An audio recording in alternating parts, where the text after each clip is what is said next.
Naon? Udah kritik pesen artos.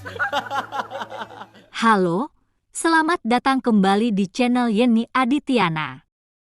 Di balik sorot lampu kamera dan gegap gempita dunia politik, selalu ada cerita personal yang sering tak terjamah publik. Begitulah kisah antara Deddy Mulyadi dan Anne Ratna Mustika, pasangan yang dulu kerap dijadikan contoh keharmonisan rumah tangga pejabat publik. Mereka bukan hanya suami istri, tapi juga mitra politik yang saling menopang karir masing-masing. Deddy sebagai Bupati Purwakarta yang dikenal nyentrik dan dekat dengan rakyat, Anne sebagai sosok perempuan kuat, cerdas, dan kemudian jadi Bupati perempuan pertama di Purwakarta. Publik mengenal mereka sebagai pasangan serasi. Tapi siapa sangka, kisah cinta itu berujung pada perpisahan dramatis, dan kini, di saat Deddy Mulyadi menjulang tinggi sebagai Gubernur Jawa Barat, banyak yang bertanya-tanya, benarkah Anne menyesal telah melepasnya? Tak ada yang menyangka bahwa tahun 2022 akan menjadi titik balik bagi pasangan ini. Di saat masyarakat masih melihat mereka tampil kompak, Anne menggugat cerai Deddy ke Pengadilan Agama Purwakarta. Alasannya disebut karena pelanggaran syariat dan hubungan yang sudah tak harmonis. Namun di luar itu, spekulasi berkembang liar. Banyak yang mengatakan ini bukan semata urusan rumah tangga, tapi juga karena dinamika politik, tekanan keluarga, hingga kabar miring yang tak pernah diklarifikasi secara terbuka. Saat berita perceraian ini mencuat, masyarakat terbelah. Ada yang mendukung langkah Anne, ada juga yang menyayangkan perpisahan ini. Tapi seperti biasa, kehidupan harus terus berjalan, dan baik Deddy maupun Anne melangkah ke jalur masing-masing. Setelah bercerai, Anne menjalani kehidupan yang berbeda. Ia tetap aktif di dunia politik, memimpin DPD Golkar Purwakarta, dan kembali mencalonkan diri sebagai anggota legislatif di Jawa Barat. Di sisi lain, kehidupan pribadinya berubah drastis. Tak lama setelah resmi bercerai, publik dikejutkan lagi oleh kabar pernikahan keduanya pada akhir 2023.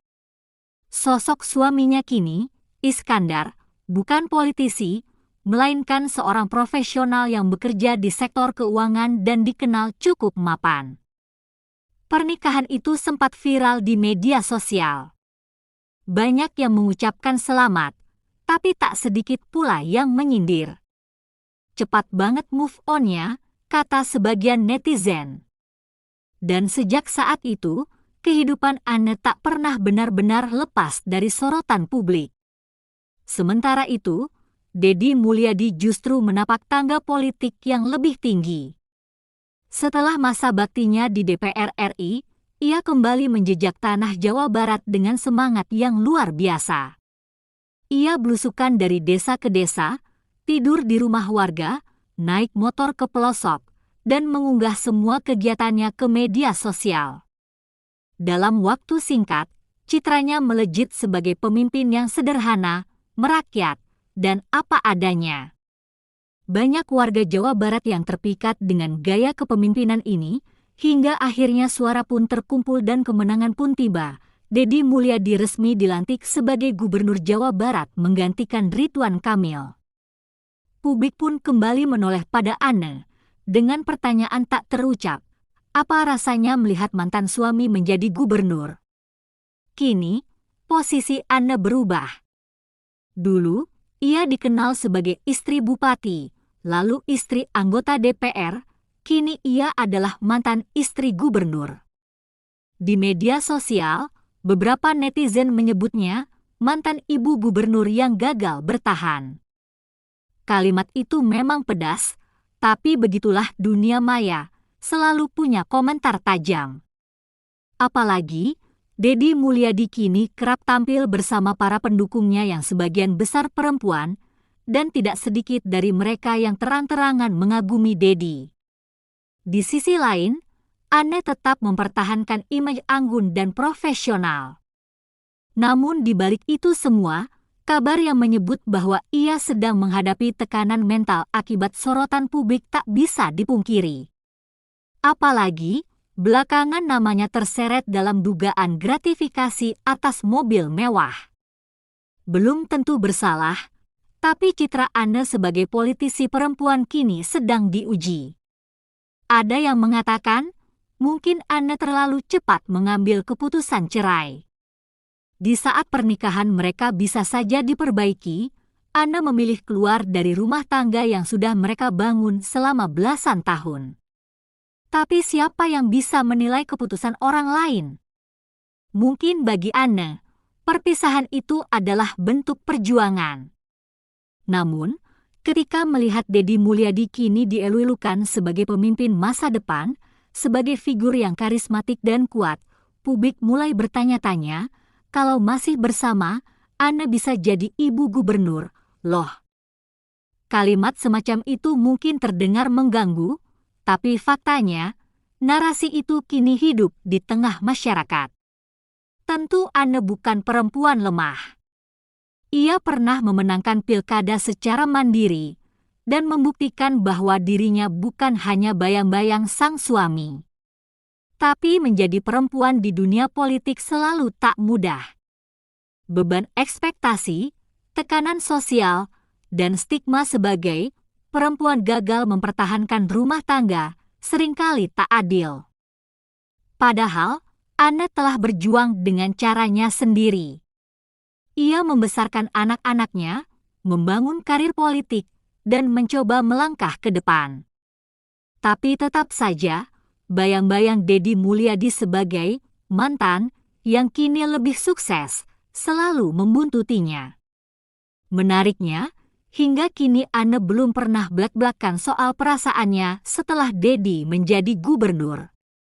Ia tetap tampil tenang, tersenyum di depan kamera, hadir di berbagai acara, dan menjalani perannya sebagai politisi perempuan. Tapi bagi penonton setia dunia politik Indonesia, raut wajah Anne kadang menyiratkan sesuatu. Mungkin lelah, mungkin tertekan, atau mungkin diam-diam memang menyimpan sesal. Tapi bukan penyesalan karena kehilangan cinta, melainkan kehilangan momen, kehilangan posisi, kehilangan panggung yang dulu mereka bagi berdua. Kita memang tidak bisa menebak isi hati seseorang.